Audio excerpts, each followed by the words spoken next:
Namaste, Stephen G. How are you? Namaste. Doing well. Thank you. Glad to be here. Stephen G., let me get straight to the first question. The US and Europe, we are witnessing a significant amount of misinformation about India and our Prime Minister as we approach the 2024 elections.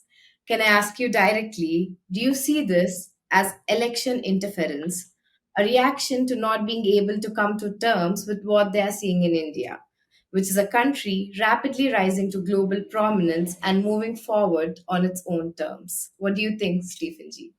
Well, from my point of view, it doesn't seem like it's so much a process of election interference as it is just a failure to recognize India for what it is and the greatness that India has to offer. And I don't know why that is, but and it depends on the group of people you're talking about. Many times there's many people who go to India and love India, but the politicians, for some reason, don't seem to want to recognize India for the greatness that it has to offer. And for that reason, they tend to minimize the importance of India or minimize the importance of Narendra Modi, who's obviously both the country and as a leader, Narendra Modi, they're becoming very powerful on the stage of world politics and world economy. And for that reason, I don't know why they're not recognizing it as they should, but I think they will. Some politicians are more ready to recognize and accept India for what it is than others. And especially the thing of it is, in this year of elections, everything is so unpredictable. I mean, one day, I mean, I'm just talking about America now, but on one day they may give some country or some politician some support. The next day it may change overnight, simply depending on the politics and the political view that's taking place. And I think that's kind of what's happening with their view of India, because obviously, as India is progressing, India is becoming much more important on the world stage, as well as Narendra Modi. And I think this is going to continue. There's no question of that. And it's just a matter, I think, of some politicians coming up to speed, you might say. It also depends on your source of information. Sometimes some of the portals of information are more, what should I say, geared towards a particular agenda than others. So some will give India, I think, a fairer view than other uh, outlets of information. So I think that all has a part to play in it. But obviously, it's becoming apparent that India is on the rise, and there's no reason to think that that's going to discontinue. So it's just a matter of accepting that for what it is. Following upon that point, why do you believe Prime Minister Modi's leadership is important for India at this juncture? What differentiates him from others? Well, I don't know all the agendas or plans of the other politicians, but I do know that obviously India is becoming much more recognizable on the world stage of politics and economy. For example, there's some of the technological companies that are actually thinking, if they haven't already made the arrangement, of moving their production plants from China to India. Now, that's a great reference by itself because that means a number of things. For one thing, there's a greater labor pool in India. India's infrastructure, like roads and things, are becoming much more reliable, much better than they were. The power grid is also becoming more dependable. So people are becoming to have more faith, reaching a stage of having more faith in what India has to offer and the resources that it can provide for a sustainable level of business to continue for their activities, for whatever their production may be. And in that regard, I think India needs to simply become more self-sufficient in the sense that they have resources, they have food production, they have the means for advancing technologically, and no doubt about that. And as they continue to progress in this way, they'll become obviously a much more, what should I say, power to deal with, a power to recognize. And with Narendra Modi at the helm, this I think is going to continue. And so, who else has a better idea? I don't see anybody who has a better idea. I don't see anybody else. And it's not just a matter of ideas, but it's also of the capability of carrying out those ideas for the country and for the people of India. So I think India is on a great trajectory of going upward. And if it continues that, then personally, I don't see why anybody would want to change that. And with Narendra Modi at the helm, then obviously I think it's going to continue in that direction. So why change it? Why rock the boat, so to speak? Obviously, there's things that need to continue to be worked on, and whether it's the tackling the illiteracy that may be found in villages and places like that. But this is on the table, from what I've heard. So it's just a matter of being able to carry out the plans and continue with the plans that are already in motion for these problems to continue to decline and for India to increase in stature, economic power, and mobility in that sense, and to be able to give the people of India a better chance of a prosperous future. And I mean, I admit one time I was working, actually sightseeing at the Ajanta caves in India near Mumbai. And I met a group of people, about several men who were just also there. And of course, they saw me as a foreigner, so they wanted to ask me a bunch of questions. And one of the questions that came up was, what do I think of Narendra Modi? And I had a positive view of Narendra Modi. And they didn't. They had some issues with Narendra Modi. But when it came down to in our discussion was that they were just dissatisfied with the rate of speed of the progress that seemed to be coming from Narendra. So obviously, anything you're going to do in India is going to take some time. Anything you do anywhere is going to take some time.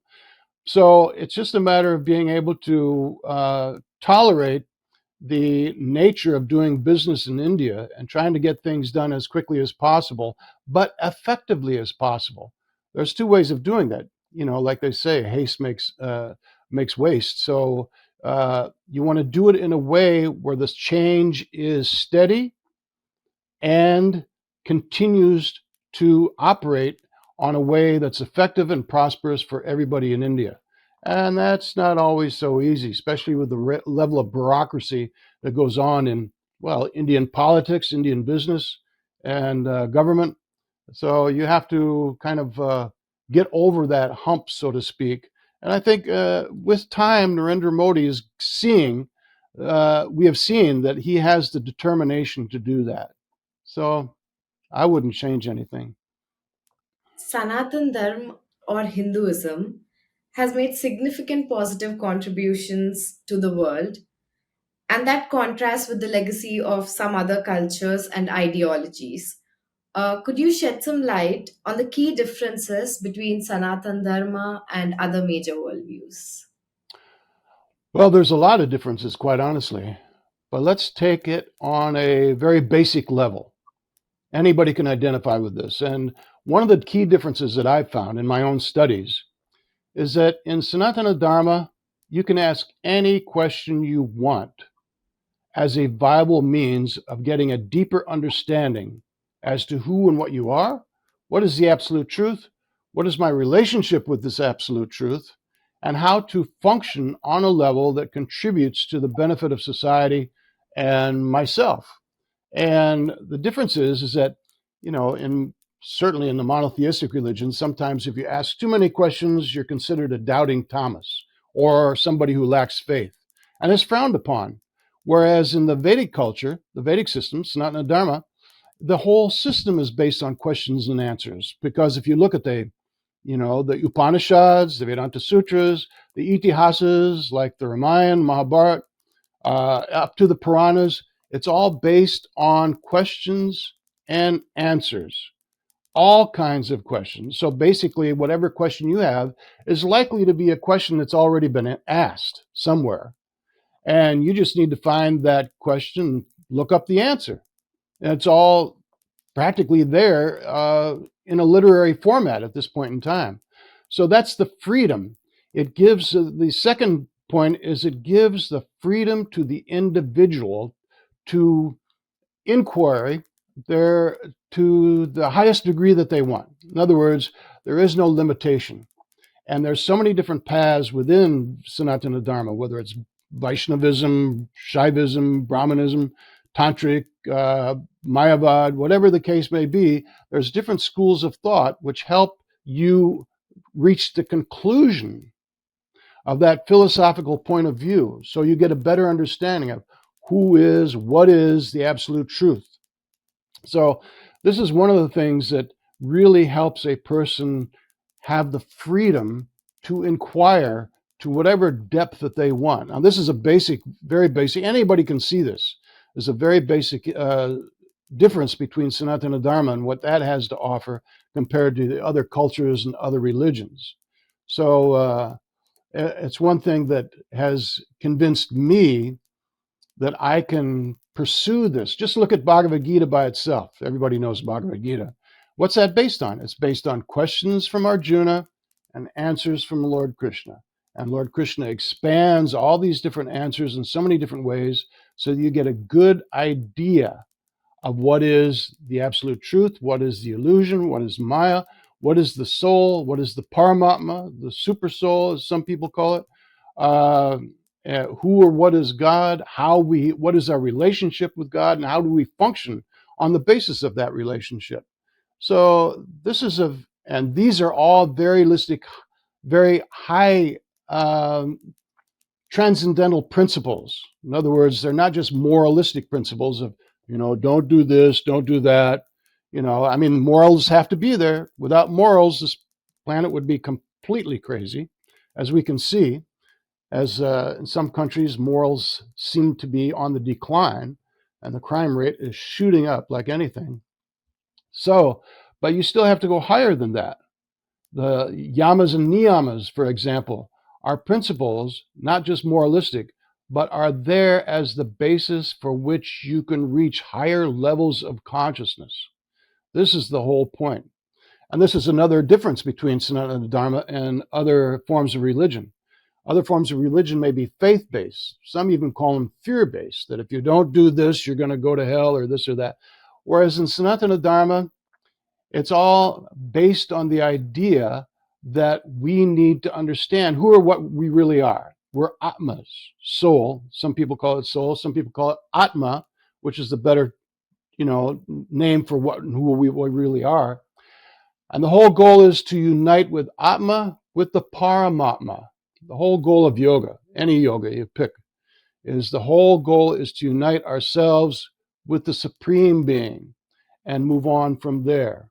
So the whole idea is that, first of all, and this is a very basic concept in Sanatana Dharma, that you are not your body. You are beyond your bodily situation.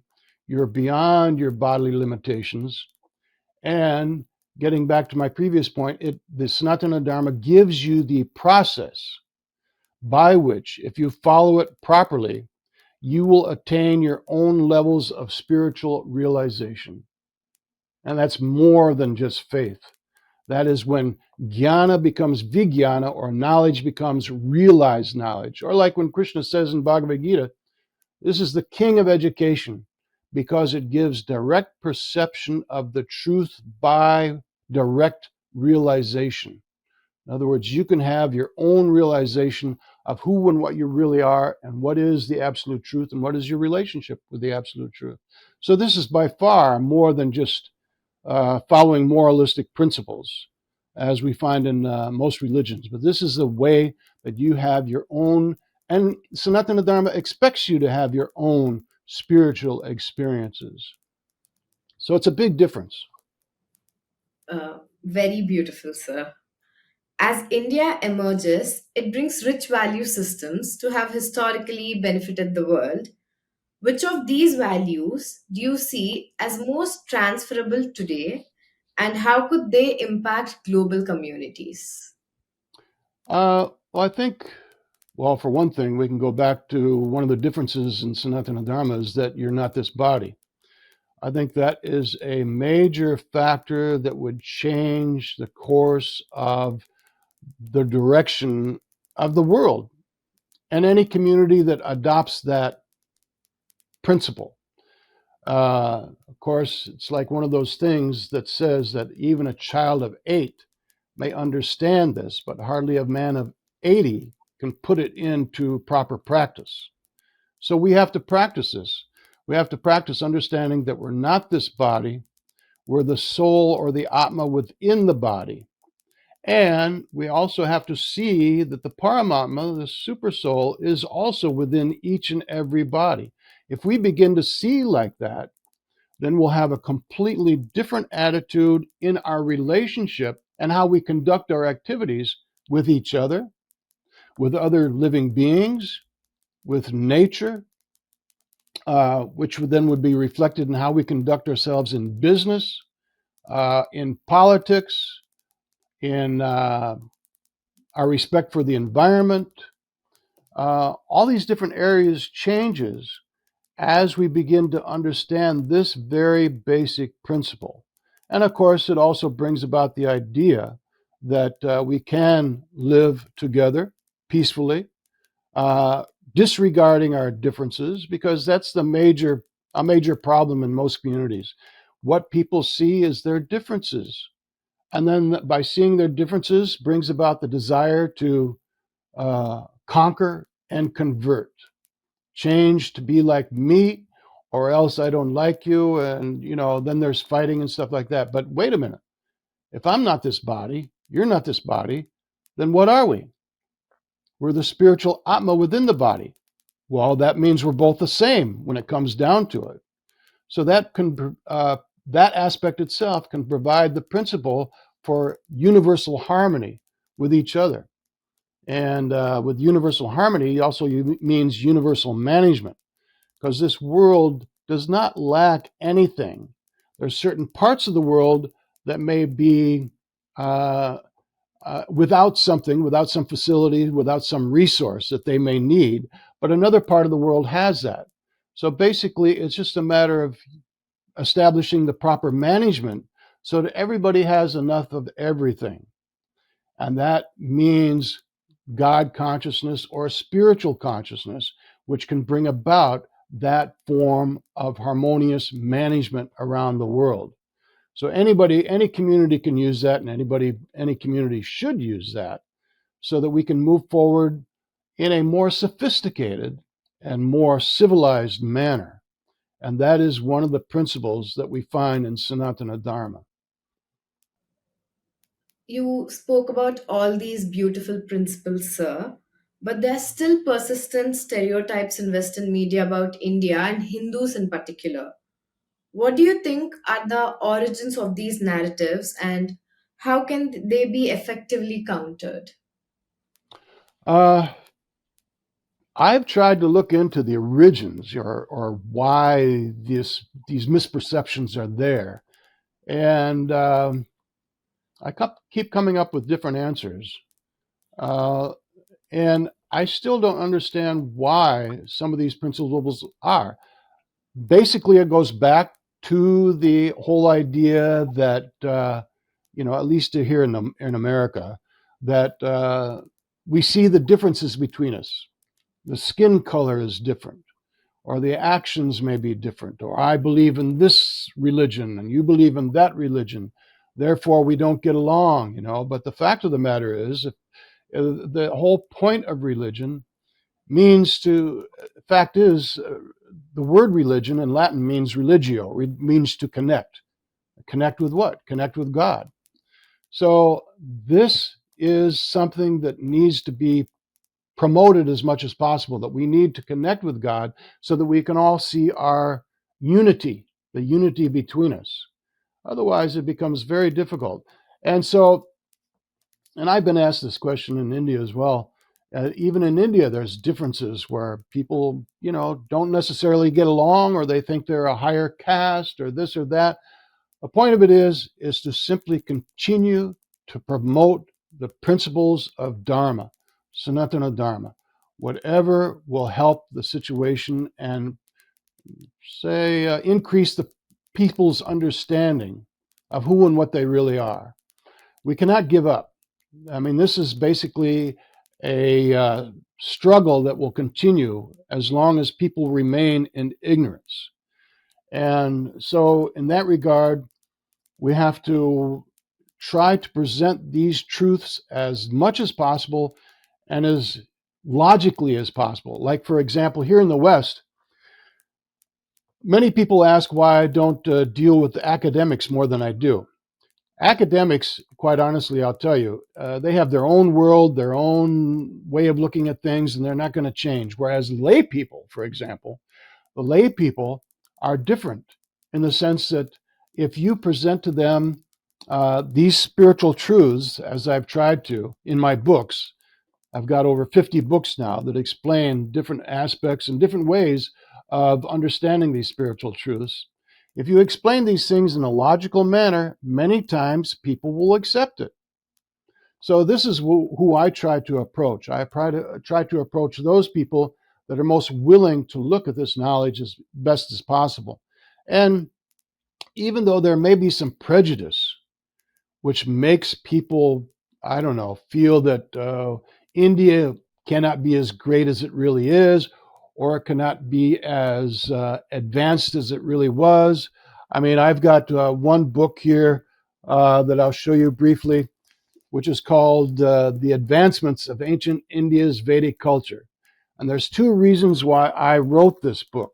First of all, for Westerners to understand that India was greatly advanced, not only in language, such as Sanskrit, which is still considered the most sophisticated language in the world, but also in mathematics, in medicine, surgery, even metallurgy, textiles, shipbuilding, all these different things.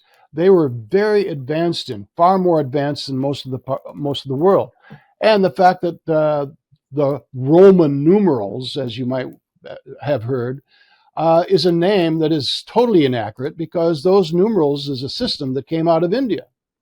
And without that system, the Greek system, the Egyptian system, the Roman system, even the Chinese system of mathematics were not capable of dealing with high levels of mathematical formulas until these numeral systems that came out of India made it possible. So many of the advancements that we enjoy today would never have been possible today without this system of mathematics that came out of India. And more people should realize that. But that also, the reason why I wrote this book is because many people in India, the youth, the schools don't teach this information anymore. It gives people, especially the youth of India, a reason to be proud of their culture. And they should be proud of their culture. But we need to make this knowledge more available to not only the Indian youth of today, but also Westerners so that they can begin to see that, the yoga system that you're following comes out of India. And many people realize that, but many people also would like to separate the two, yoga from Hinduism. They want to separate, but you can't separate it, quite honestly, because it's the same process. It's part of Sanatana Dharma.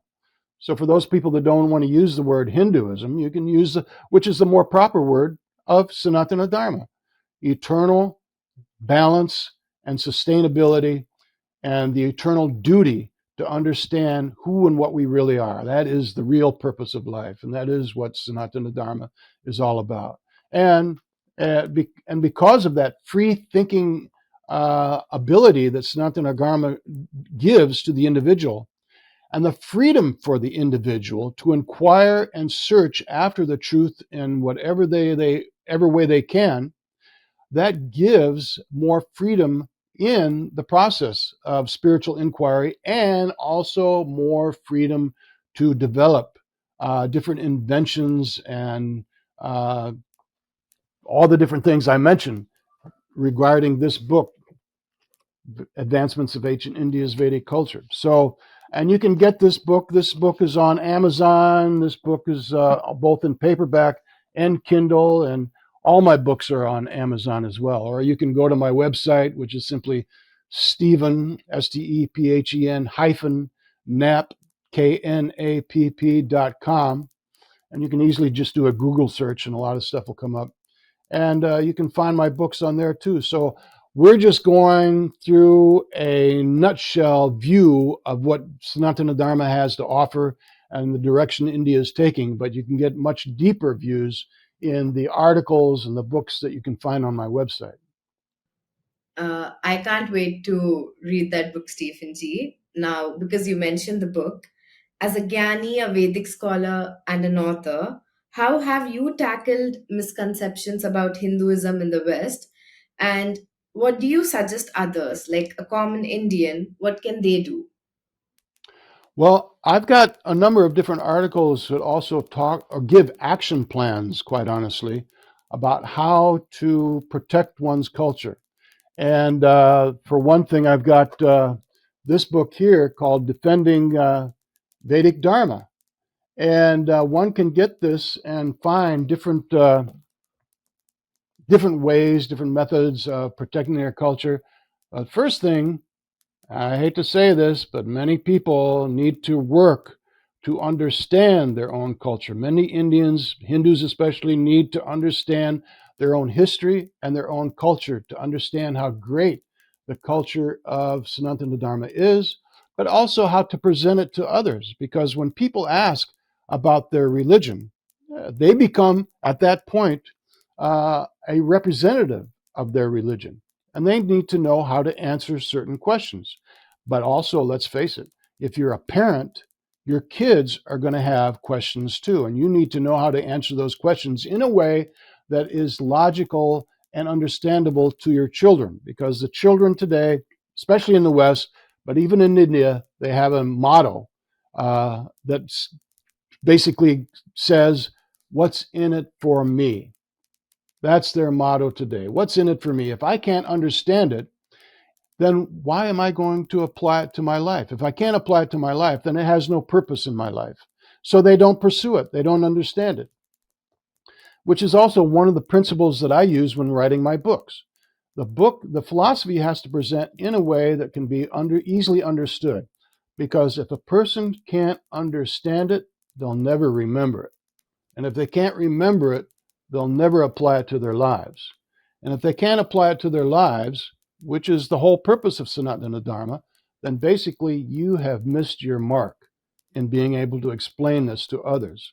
So it becomes very important, but especially when you're explaining things to your children. They have to understand how they can reach a higher potential in their life by combining the material knowledge with the spiritual knowledge. The Sri Ishopanishad says that. It says to have a higher understanding of life, you combine the material with the spiritual. You got to pay your rent, but you also have to make sense of why you're here. So you combine the two together.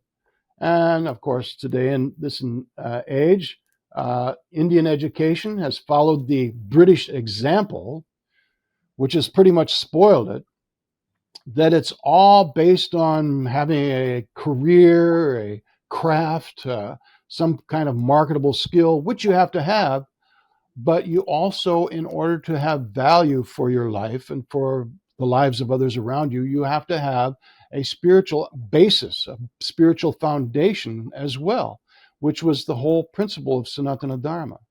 And I remember I was talking to a few gentlemen, one of the retired Supreme Court justices of Haryana, for example, and he was explaining that in 1947, then the educational system of India had to change into a secular process.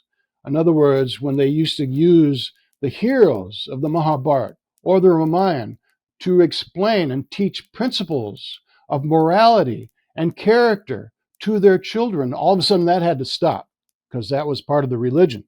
It wasn't part of the religion, it was part of history, basically. But because of the secularism that was adopted by India, that much had to stop. So much of the usage and usefulness that you could find in the Sanatana Dharma came to an end. So this is one of the problems that we have today. We have to raise this. We have to again teach people the usefulness of Vedic culture in modern life. Here's a story, for example. And this is a true story, by the way. There was one wealthy Indian girl from Delhi, and she was saving her money to find the best yoga teacher she could find in California. Now, let me ask you, you think California was the where yoga began, where it came up and sprung up? No, obviously not. It came from India. We all know that. So she could have saved her money and just looked in her own backyard of India to find the best yoga teacher there is, because she may not know this, but there's so many people from the West who are also saving their money to find the best yoga teacher possible in India. They're trying to save their money to get to India to find the best yoga teacher possible, because obviously India is the source of yoga. India is the source of these principles that can teach people what their place is in the universe. We all want to understand that. We all want to understand what our place is in the universe. What is the purpose of life? What the heck am I doing here? Which was one of the reasons why I got caught up in searching for deeper levels of spirituality. Even though I was born and raised a Christian, a lot of moralistic principles in that, a lot of knowledge, but I wanted a deeper level of understanding, and that's how I found it. That's how I came across Bhagavad Gita, is my search for deeper levels of understanding. What the heck am I doing here? How did I get here? Where am I going? Or where should I be going? So these are the questions that I had that I could only find the answers to in the books connected with Sanatana Dharma, or part of Sanatana Dharma. So this is some of the things. Now, I have another book here called Proof of Vedic Culture's Global Existence. Now, this book, along with another one called Mysteries of the Ancient Vedic Empire, and this is recognizing Vedic contributions to other cultures around the world. Both these books are ways of analyzing how Vedic culture influenced other cultures around the world and can still be recognized in those cultures. So this is another reason which would give pride to the Indian youths of today, how important their culture is, not only in years ago, but even today, amongst other cultures around the world, and how you can still recognize Vedic culture in those other cultures around the world. So this is something that should be recognized, and this is how counteract the negative views, the negative influences that people may have simply because either they're in ignorance or they don't understand it, or they have some prejudice for some reason or another of why the Vedic tradition of India has always been superior in many ways, not only in the past, but even today. And we can see what's happening with Narendra Modi. He is promoting, like the Ram temple that just went up. These are different reasons and why people are taking more pride in their culture in India, because they see it's applicable. They see it's something that they can apply in their life by these monuments, these great temples that are going up. And there's a reason to be proud of their culture now. And that makes me very happy because, like I say, I've found Vedic culture. I practice Vedic culture. I'm primarily a Bhakti yoga practitioner, and but I have respect for all the traditions of India. And my spiritual master is A.C. Bhaktivedanta Swami Prabhupada. And quite honestly, it has changed my life, if not saved my life, because quite honestly, I don't know where I would be or what I'd be doing at this point in my life if I didn't have this. And it has made all the difference in the world by taking this direction. And I've been to India 24 times now, and I've been in every state of India except Meghalaya, Tripura, and Mizoram. And I simply say that because when I say I've been to India, many people say, "Oh, where have you been?" Believe me, it's easier to tell you where I have not been than it is to explain where I have been. But it's all this travel, all this experience, which has made such a difference in my life and why I am happy. I'm basically very happy with the way things have turned out.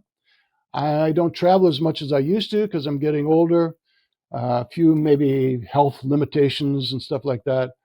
But it has made such a difference in my life that I strongly recommend everybody to take a look at this because it gives you levels of spiritual truth that you can find nowhere else.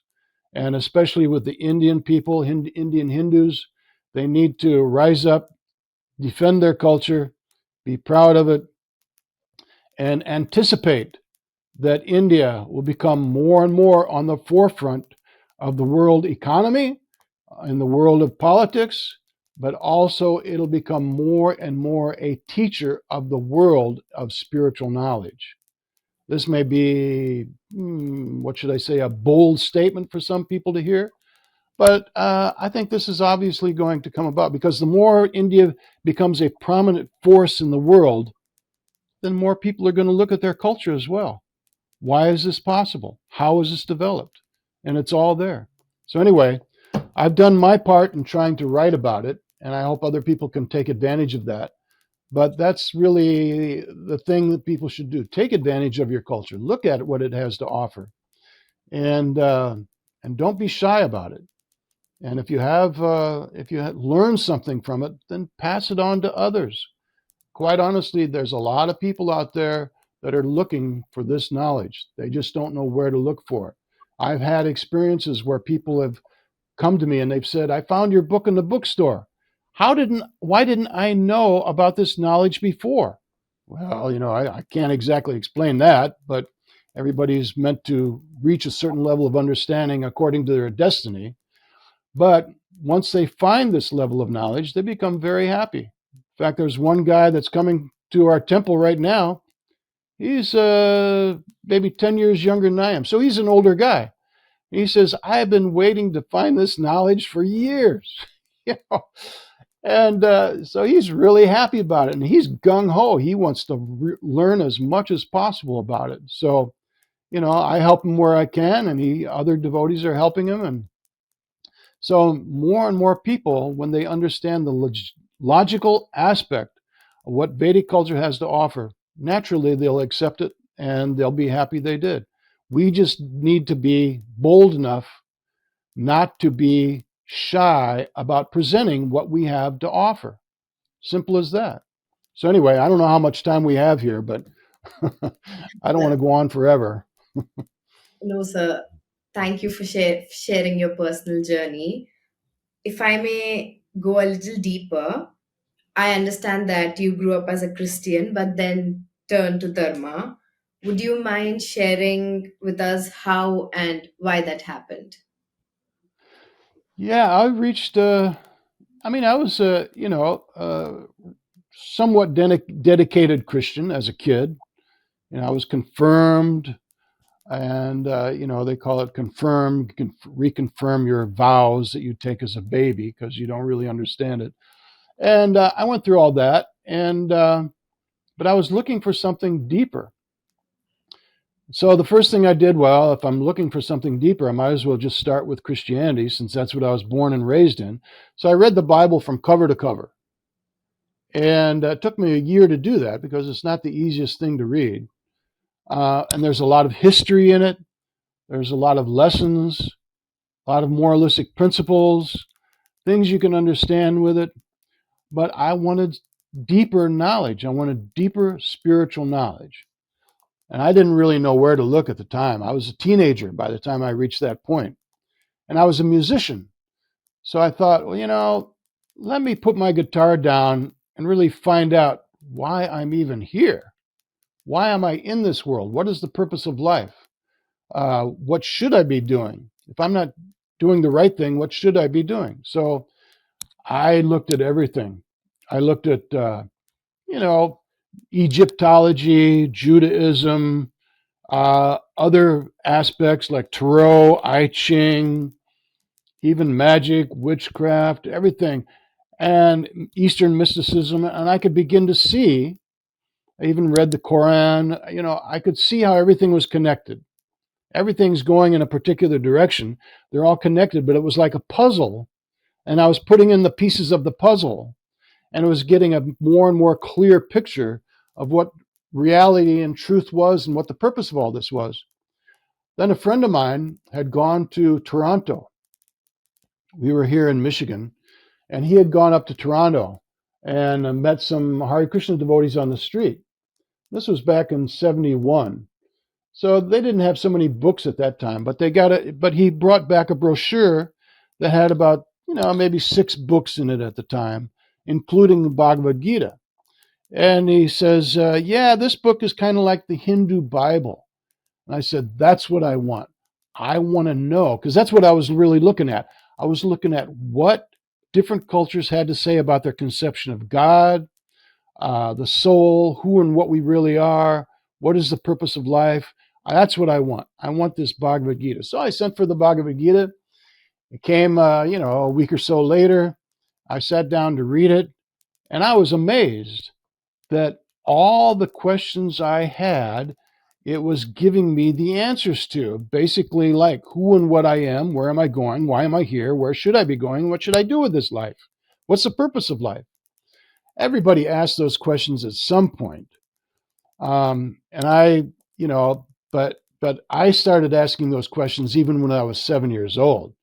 I remember laying in bed on Saturday mornings when my parents were sleeping in. They didn't have to go to work.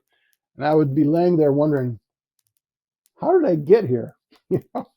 How did I get these parents? Why didn't I get somebody else's parents? Why am I born in this family? And so I was asking these kind of questions. Yes, sir. Yes, sir. And thank you, Stephen G, for enlightening us. It's always a pleasure to host you and to hear you speak. To our viewers, do like, share this video, and subscribe to our channel. Follow all our social media platforms. To know more insights from Stephen G, do click on the video that will be on your screen in a few seconds. Thank you, sir. Namaste. Please remember to subscribe to us and switch on the notifications for this channel. For our other social media links, more content, and to support our work, please visit citti.net. Dhanyavad. Namaskar.